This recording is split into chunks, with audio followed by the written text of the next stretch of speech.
Hi guys, welcome to the prayer portion of Hair, Prayer, and Self-Care. Today what I wanted to encourage you with and talk about was basically just loving biblically and practically. And I just want to show you guys a little bit what that looks like and how we can really apply what the Bible says in our lives every day. So I first want to give a little background. I personally, whenever I read the word, I get really encouraged and really inspired. But then I feel like I have a really hard time applying what it is that I'm reading in the Bible. Like things sound amazing and they sound great, but I'm like, okay, now what does that look like for me?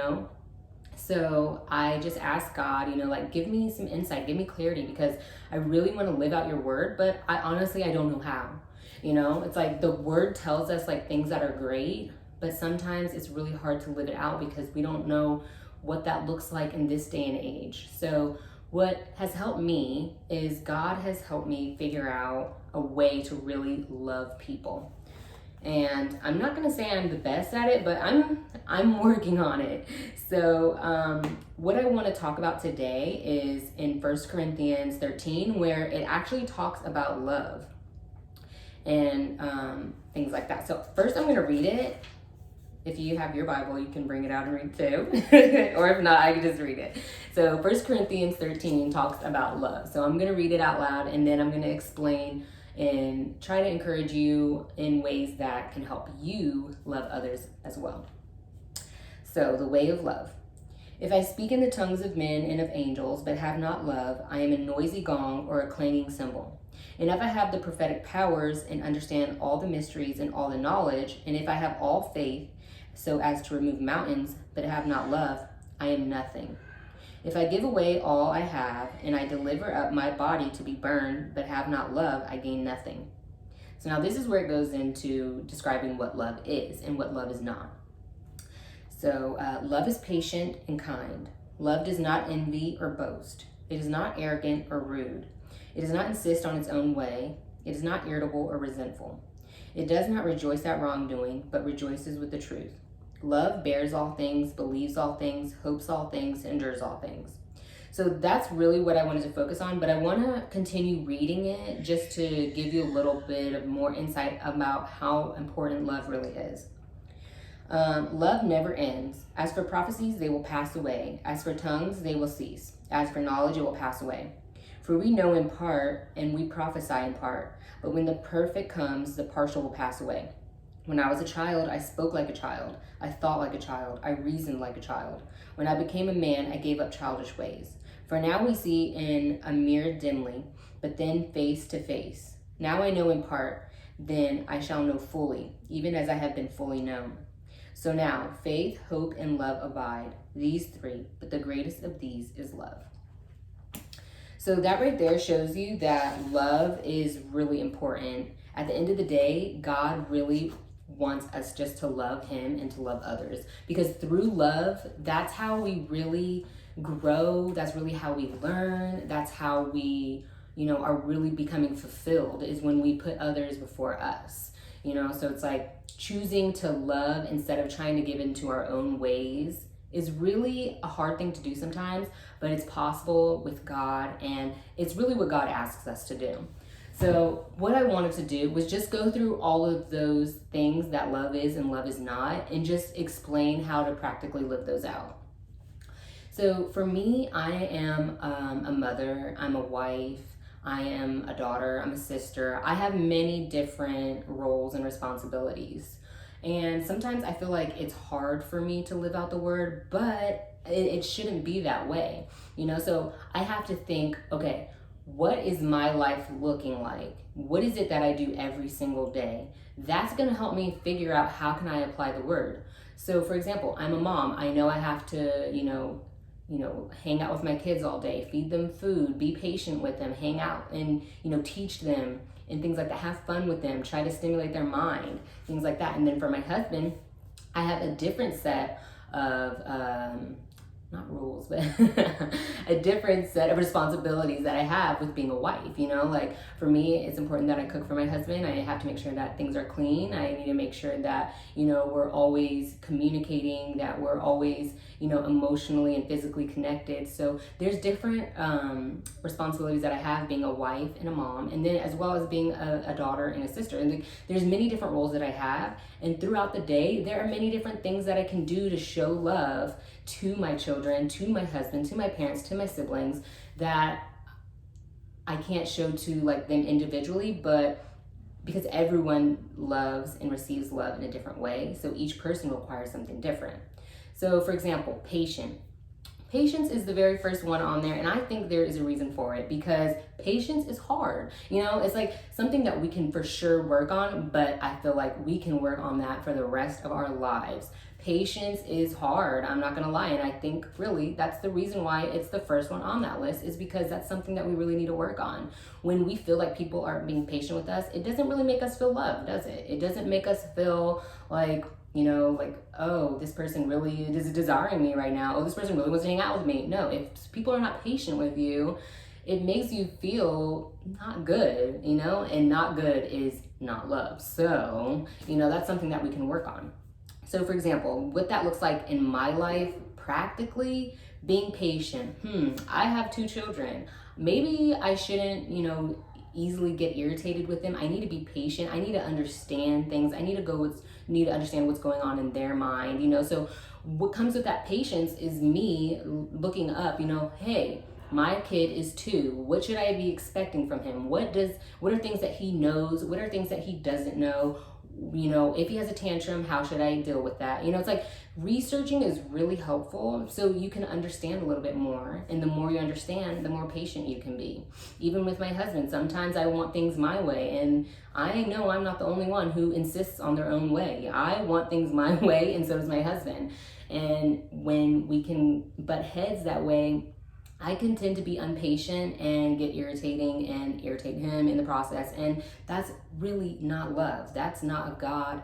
And God doesn't call that of us. So what for me patience looks like is understanding that person, understanding what they need, and being patient. Like for example, the definition of patience is like forbearance and long suffering. So even though you're dealing with things, it's kind of like, when you're waiting in line. It's not enduring waiting in the line. It's how you act when you're waiting. I can act like I'm patient with my son, but I don't look like I'm being patient just because I'm waiting. Patience is not just waiting. It's really like the act of waiting. Like, what are you doing while you're waiting? What are you doing that whole time? Are you having a bad attitude, or are you having a good attitude? Being patient is really important. And like I said, that's the reason why it's the first one on the list. So second one, love is kind. So basically when we're kind, I'm just gonna keep looking down at my notes because I put the definition of what each of these words mean, and I am only human, I cannot remember them all.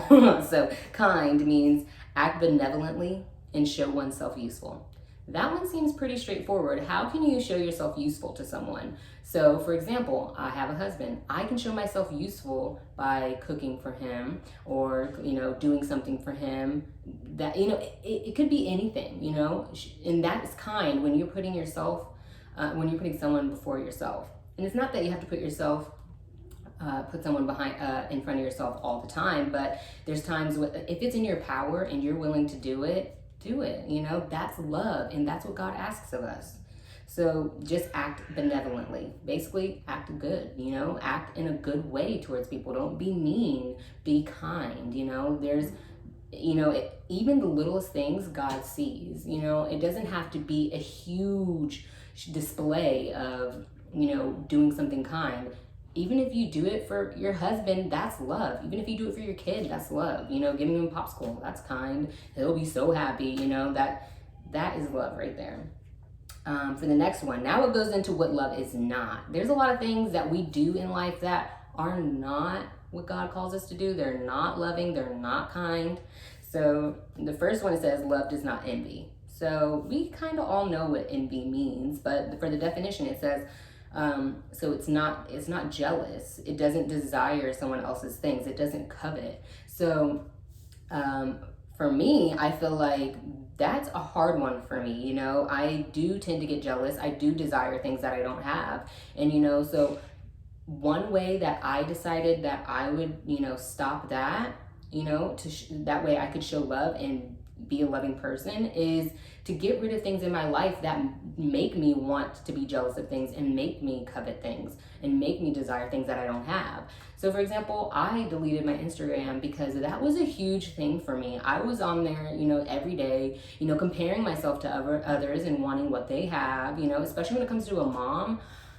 That was really tough for me because I'm seeing all these other people on Instagram who have children, who are moms, and they seem like they're better moms than me. It makes me jealous. It makes me want what they have. Why are they blessed when I'm not? When really I'm blessed and I have all these things that I need.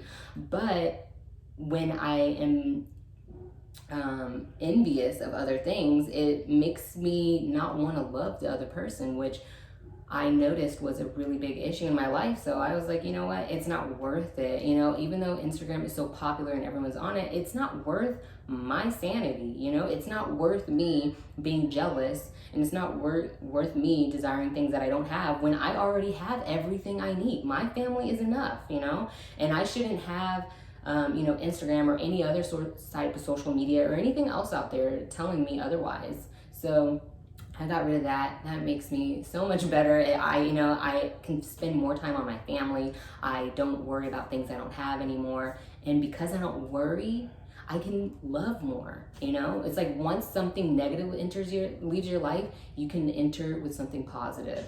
And that's kind of what that did. I have more time for my family, more time for other things. All right, love does not boast. Honestly, these are all things that I definitely have had experience with. Basically vaunt itself, like trying to make yourself appear to be a certain way. That's kind of another reason why I deleted my Instagram, because you're portraying yourself to be something, and maybe it is that way, and there's nothing wrong with that, but it's wrong when it goes to trying to make yourself look better than others, or trying to make yourself just look really good in general, like flaunting yourself, being prideful like that. That's not love, because for one, if I saw something like that, it would be hard for me to reach out to that person and talk to that person, really open up, because it seems like they have everything together. I don't want to come to them, and I don't want to tell them what's going on in my life. It's like that isn't love, and that isn't displaying love. It's showing a love for yourself, but that's not what God calls us to do. He calls us to love others and to love Him. So that's with the boasting. And I hope this is helping. I know I'm saying things that are practical, but it's like you have to really think about things that are going on in your life and, figure out ways that you can live these out. Like for me, the boasting and the envy, I know that it was tied to Instagram, so I had to get rid of that. So you have to figure out something that it's tied to with you so that you can, improve. The next one is an arrogant. So for arrogant, it's not inflated, it's not proud, it's not puffed up. So it's kind of like even with boasting, it's like it's all about yourself. When you're arrogant and when you boast, you're trying to have all eyes on you, and that's not really what God wants. So, another thing I guess would be with that would be tied into love is not rude. And rude is unbecoming, or when you behave in pretty much in a rudely way. We know what rude means. So for me, I know that this is weird, but I expect when I go out places, I really want things my way. And if things aren't my way, like if I go to a store and they're out of something, or the cashier is a little rude to me, or they say they don't have something, I will be rude to them. And it's not intentional, but it's just like, it's human nature. We just want our own way. We're like, if things don't go my way, I'm gonna throw a hissy fit. And I know that's bad. So what I try to do is, if I know I'm gonna go somewhere and I know that about myself, I mentally prepare. I mentally tell myself, don't be rude to people, be kind, be patient, don't be arrogant, don't be rude, So it's like things like that I have to like tell myself, like, there's different parts of love that we can act out throughout the day towards different people. I know that I'm mean and rude sometimes when I talk to people, and when I know I shouldn't. And that, again, is not love. So how could I show love? By being kind and by being patient. So the next one, love does not insist on its own way. That is powerful and very deep, because all of these that we just said kind of tie into insisting your own way, wanting what you want. For me, if I want something, I will get it, you know, and that's not necessarily a smart thing, because things that I want aren't necessarily things I should have. And like, for example, anyone who knows me knows I love Bath and Body Works, and anytime there's a sale, I'm always there. I always tell my husband, hey, can you give me, can I spend some money so I can go to Bath and Body Works, when I know I probably shouldn't, because I have more than enough things.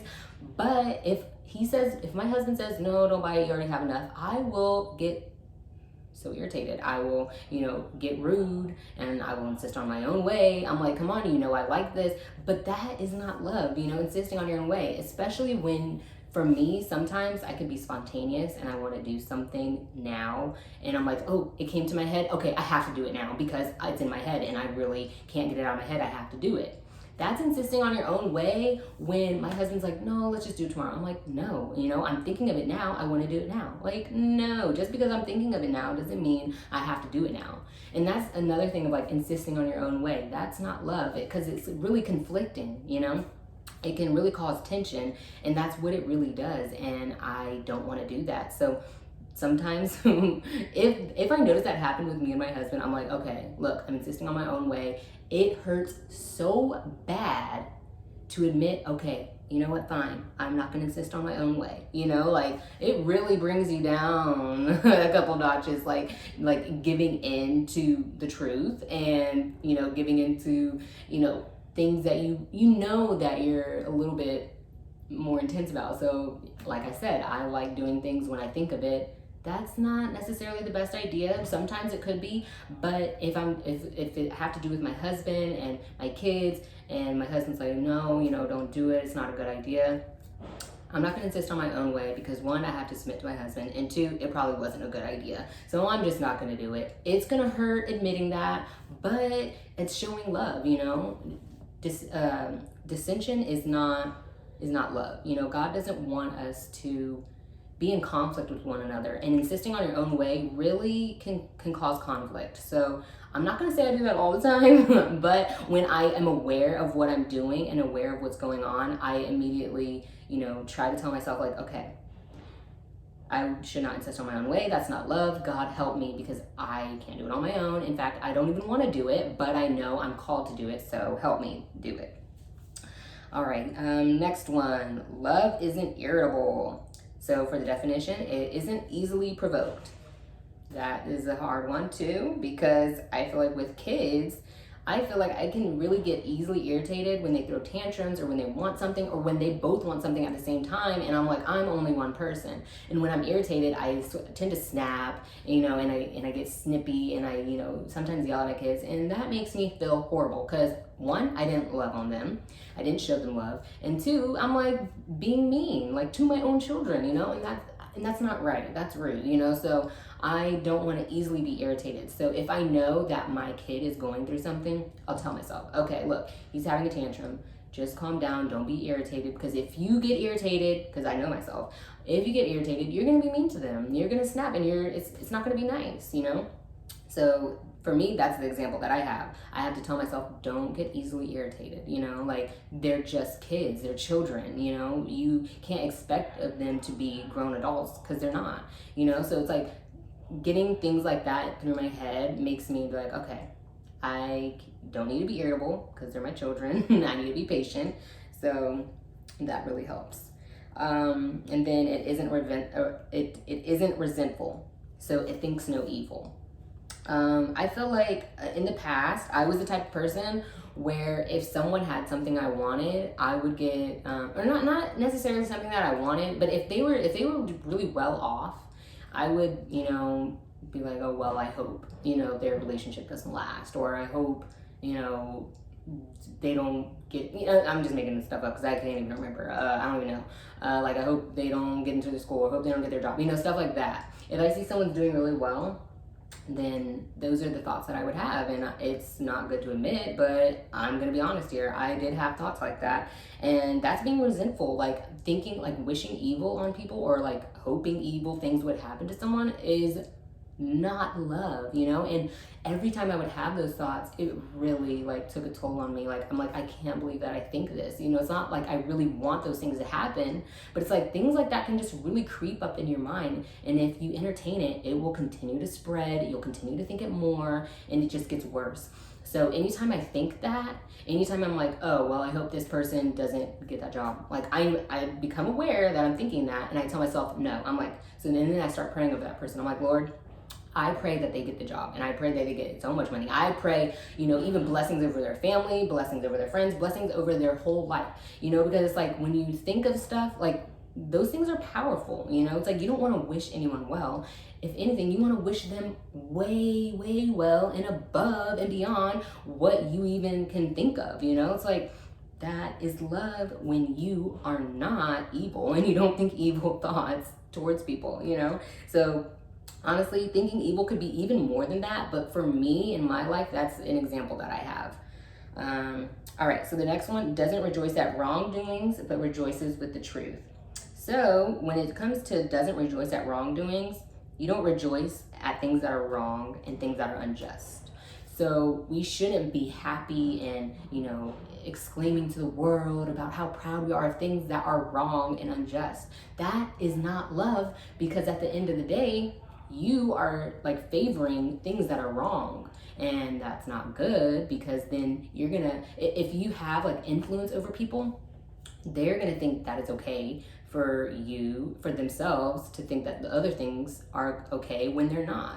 And that's not love, because at the end of the day, it's like you're deceiving people. You're deceiving yourself and you're deceiving others. And the more people are deceived, the more they're gonna deceive people, because that's just how we are as a people. It's like we tend to follow people that are inspirational to us. And even if those inspirational people do things that are wrong, you know, it can make us do things that are wrong. Not that we don't have our own mentality or our own actions, because we definitely do, but it's important to know that we shouldn't rejoice at things that are not right, and we should not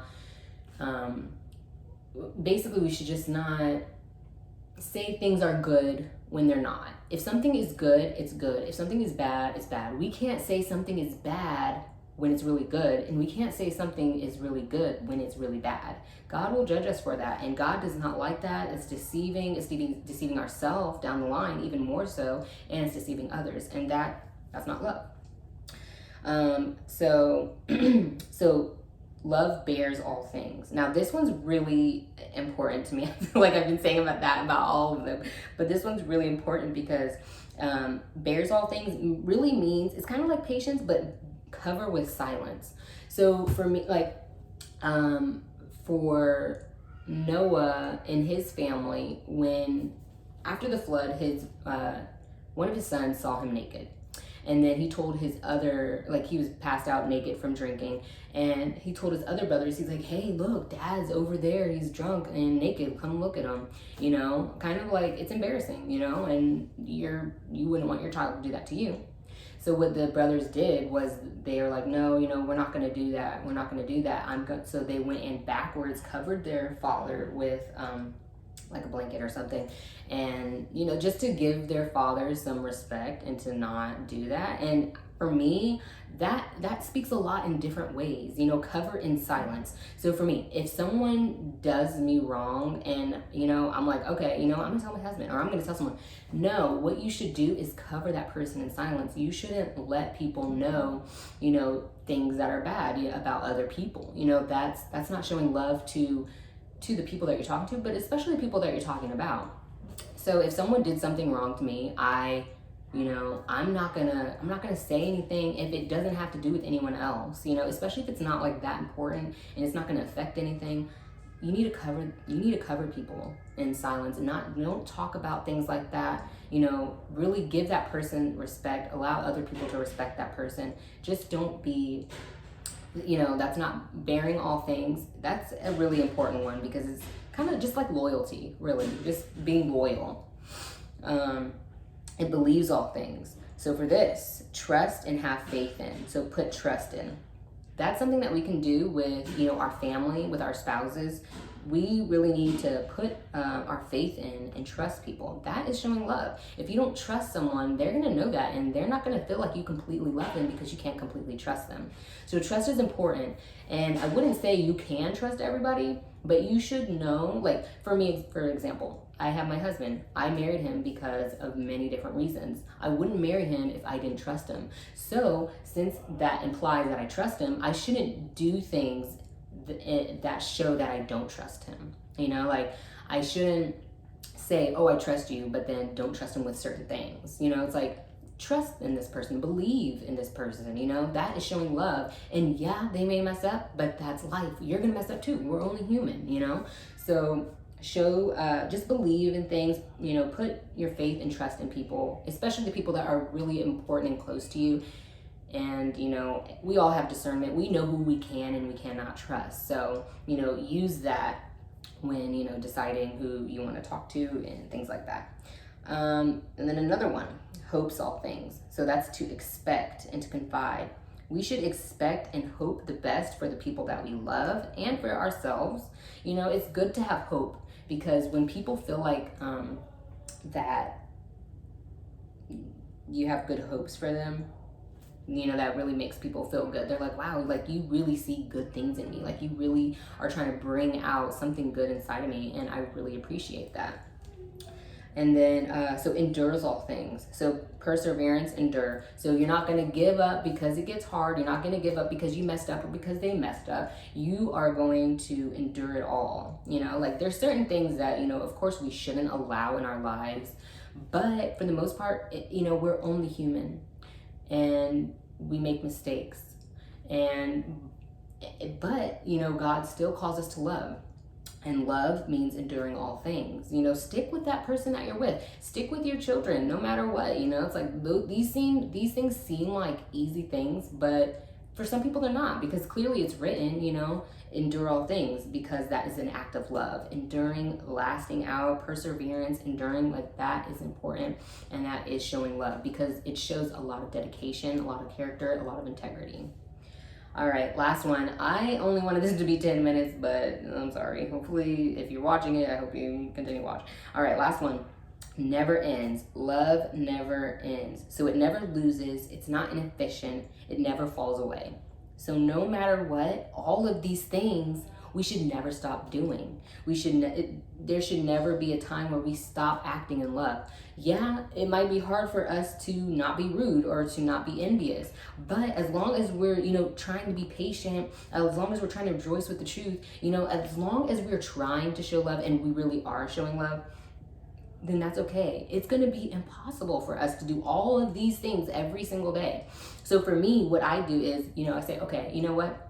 Since patience is really big on my list, I am going to focus on patience today.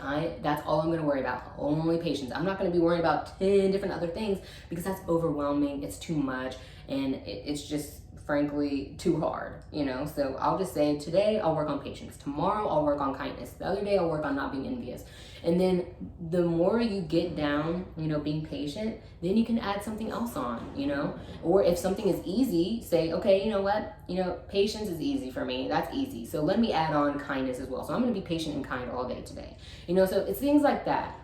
Just take it one day at a time. One day at a time. Don't try to think too far in the future, because that is overwhelming in itself. That's difficult. That's hard to do. It's like, it psychs us out when we're like, oh wait, I have to do this for the rest of my life. Like, don't think like that. Think for today. Think for today, because tomorrow has enough problems of its own. It even says that in the Bible.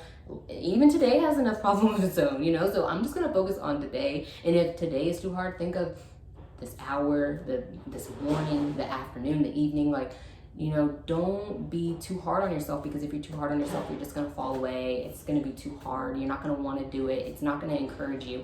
But if you can take baby steps and do things slowly, it's going to be easier. It's going to be much easier for you. So let me just end out in a prayer. I hope you guys really enjoyed that, or I hope you got something from it. And yeah, so God, I just thank you that I've had the platform to, you know, just to share, you know, things that have been on my mind and on my heart. I pray that what people take from this today is that they really learn how to love, even if it's just small. You know, God, help us to take those baby steps. Allow us to remain encouraged. Allow us to talk to others so that they can help us with these things as well. I just pray that, you know, we just really choose to love others and love them well. Even if it's hard and even if we make mistakes, it's okay, just as long as we continue to push through and to continue to show love. And I thank you again, Lord. Thank you for everyone who's watching. I pray that you bless them, and I pray that you show them your love through others and through yourself. In your name I pray. Amen. All right. Thank you guys for watching. And next week, or next time, it'll be probably shorter than this. But if you like it longer like this, then that's okay too. But anyways, thank you for watching, and enjoy the self-care portion. Thanks.